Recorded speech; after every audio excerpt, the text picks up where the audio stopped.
Welcome TrueFire friends and family. I've been asked to talk about scales. Sometimes people will ask me, what scale do you use?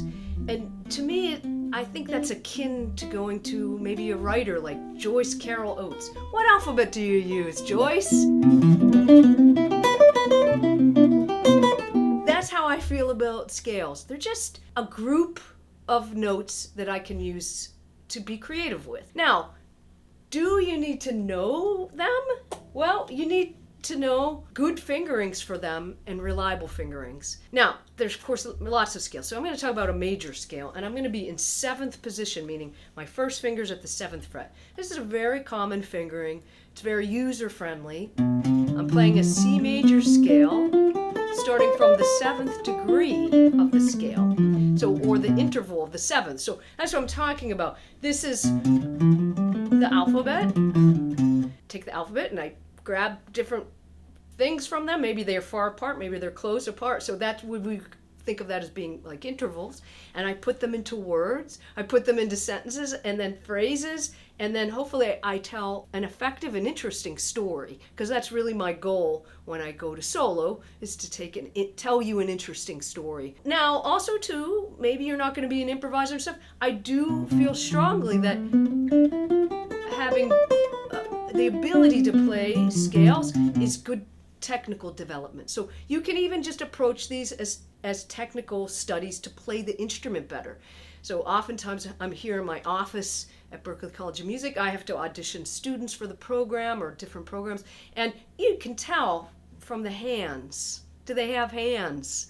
Meaning there's a connection between the string and the fretboard. You're getting a good tone. So I think this is important, just a preamble into getting into playing ideas with our scale or alphabet, creating words. One of the most common things to do is start, once you have reliable fingerings for your scale, is to get in there and learn about the intervals of the scale. So what I'm playing here is the interval of a third.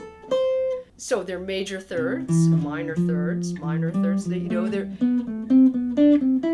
can break it down in those different ways. But we've all heard things like that. And the reason why is because these are the building blocks of melodies. One time I heard the great, virtuosic jazz piano player Oscar Peterson talk about this. He would practice all the intervals in the scale, diatonic intervals, so all the intervals in the scale, all the diatonic triads, so all the triads that are in the scale, and all the 7th chords every day, because he didn't want to be in a situation as an improviser where he heard an idea and couldn't play it. So that's the other side of this word, practicing these types of things. In this case, I'm practicing my thirds, develops technique on the instrument. So usually the thing that is in your way as an improviser is technique to get your idea out fluently. I recommend exploring all your intervals, diatonic intervals, thirds, fourths,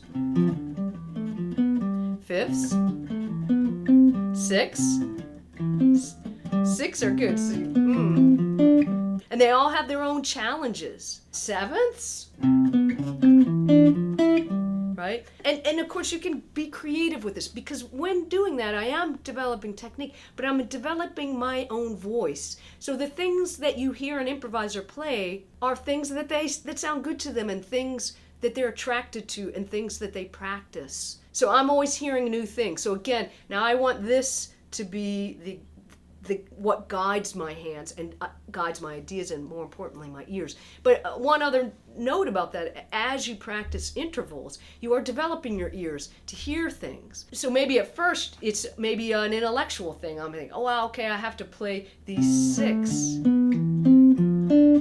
or different. I can play them in different kind of patterns, or after a while I can play them in any.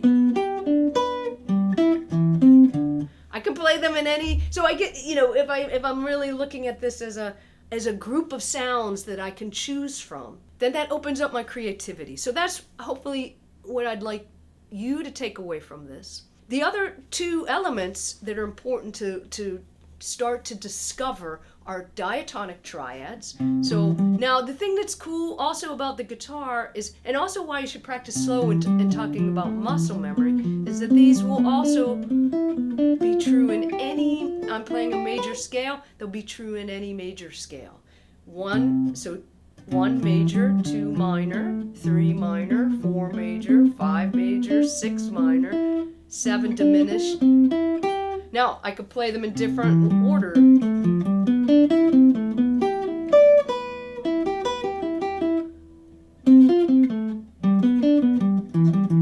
So that opens up a whole world that it is very fascinating. It's fascinated me my whole life. Still fascinates me because I still work on this stuff every day.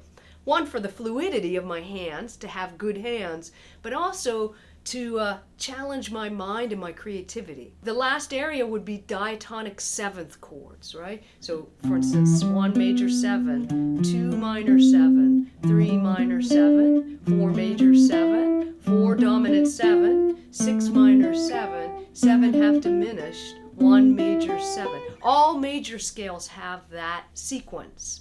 Now, I can mess around with them and use them however I want.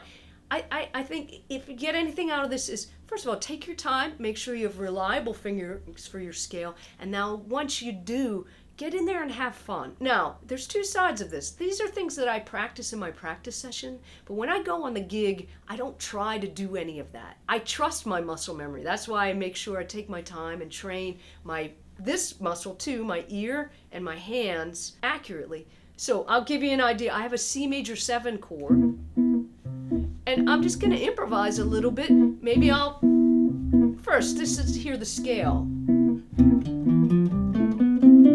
I think it's important to hear the scale against the chords, or thirds. So I think we'll make it more interesting. Oh, it's hard to talk and play. Okay. Right? It's important to play those things along with the harmony so that you hear how it fits in there.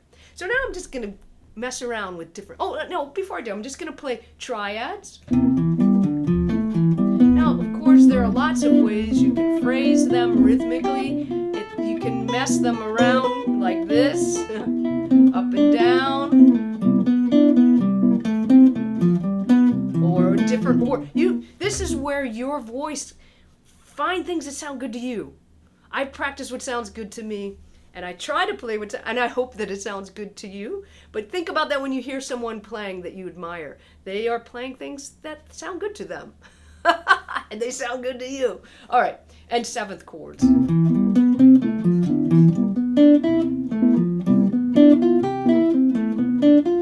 Now, I'm just going to improvise, and I'm going to use all of those things.